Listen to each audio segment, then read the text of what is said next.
Make sure it's something that you're going to be able to carry along the way. Now, one of the things I like to talk about as well is, in your purse, you want to make sure that you have the items that are needed, because sometimes we have a whole bunch of things in our purse and it's not the things that we actually need. So I want to make sure also that we think about having, a small toothbrush, maybe a trial size toothpaste that we may need to use throughout the day. It could be breath spray, mints, all of these things that will help you.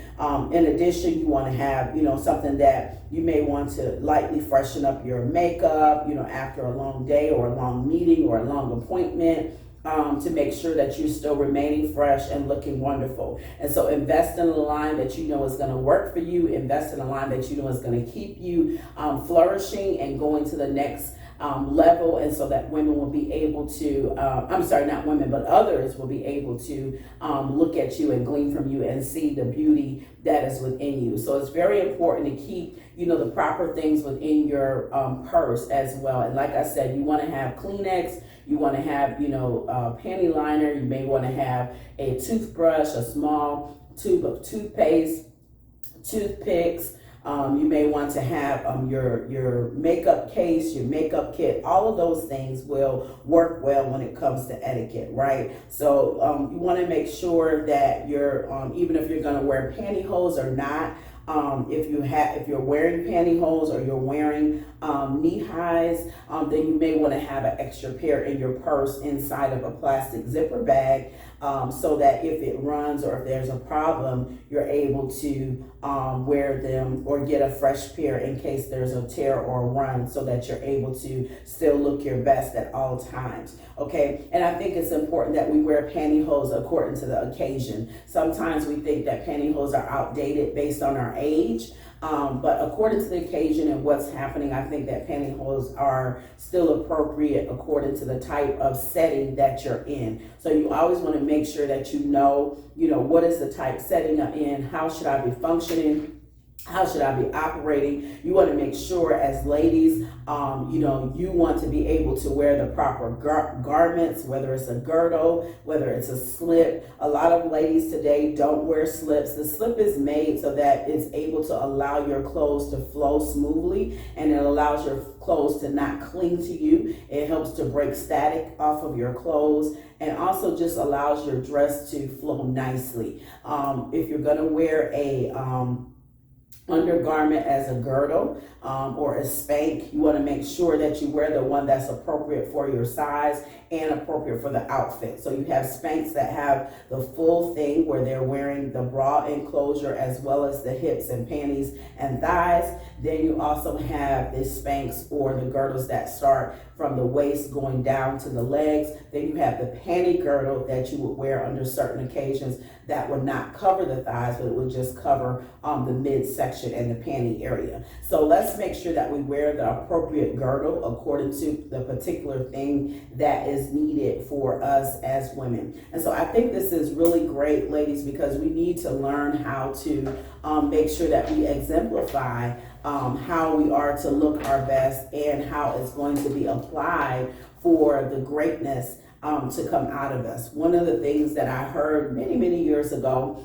someone began to say that we ought to learn how to dress for success, right? And so sometimes we feel as though, oh, I'm just going to the store. Oh, I'm just running out to grab something. I'm just going to do something. I'm not going to a meeting. Maybe I'm not going to church, or I'm not going to my job. But dress for success, because you never know who you're going to run into. You never know who you're going to meet. You never know how important it is to make sure that everything is laid properly. And so one of the worst things when you go and you see people who are dressed and you can see their panty lines because they have on clothes that may be too tight, or you can see, the indentation in their clothing because they put on something that is too tight. And so we want to make sure that when you try on your clothes, don't focus so much on the size, right? Because if you have on the proper foundation underneath that we've just talked about, then also we want to make sure that it's going to be groomed according to the space that you would like. So when you go out of the house, you're going to look your best, right? So you want to make sure, don't put on something because you used to wear,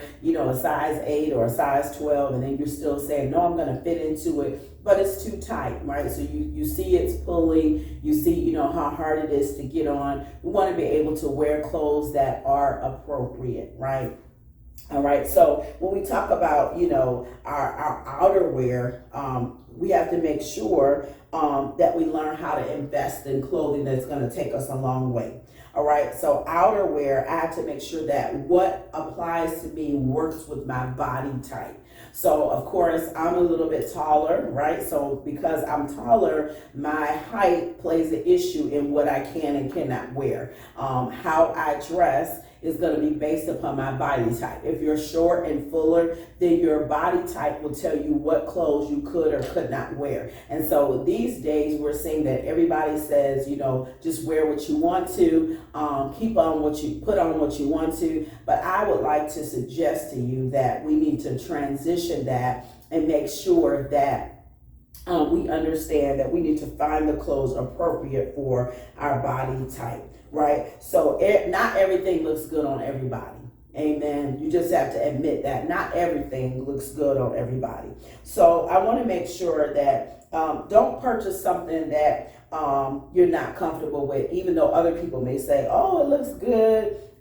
Chances are you're not going to wear it. So when you try on something, you want to wear something that you feel good about, something that you feel good in, something that you feel like you're shining in, something that you say, you know what, this is me. So you want to wear clothes that make you feel great. Wear clothes that make your confidence boost. Wear clothes that make you feel as though you are your best you. Remember what I said, even if you're going to the store, you're going to pick up something, be your best you, because you never know who you're going to run into. You never know who you're going to meet. So you want to layer your clothes properly. Put on, tank tops underneath certain shirts or blazers. You want to be able to cover your body. You want to be able to look appropriate, look like, a woman that you are, especially those of you that are saved, those of you that are in ministry, those of you that are walking before others as a leader, right? It's very important that we dress for success. We wear the best of what we should wear so that others can follow our example and our lead. So again, wear clothes that are comfortable to your body type. Wear clothes that are loose and not too tight fitting. Wear clothes that will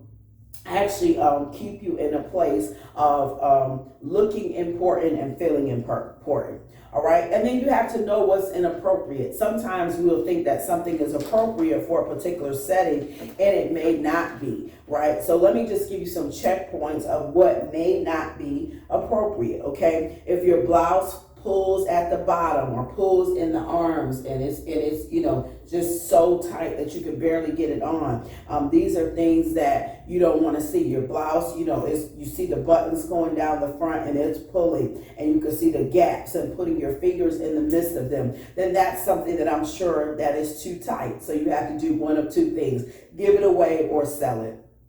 Okay, you have to take the time to say, you know what, I'm going to give it away or I'm going to sell it. Chances are that when you lose weight, I heard someone say most times you're going to want to buy something new. You're not going to go back and pick up that thing that you had for years. So it's very important for you to really see, if something is too tight, just get rid of it. Do one of those two things: give it away, sell it, so that you're able to move on and get something else that is new. All right, check to see if any seams are pulling. If it's pulling on the side, pulling at the shoulders, pulling in the arms, pulling in the midsection, pulling on the legs for skirts. See if it's pulling or rising. A lot of times when it's kind of tight, you'll notice it rises up on your hips. It'll rise up in your back area. That means that maybe it's a little tight. You may need a tighter girdle, or you may have to, again, do one of those two things: give it away or sell it. Okay. Long sleeves, very important. It should stop at your wrist. So if you're having a long sleeve shirt, it shouldn't be up here. If it got shrunk in the washer or dryer, you want to make sure that it stops at your wrist. You want to make sure that it's laying in its appropriate place. Okay, so when you hold your arm up and you put your arm down, it should stop at your wrist. When you hold your arm up, then it may stop just under the wrist, so because you're lifting your arms.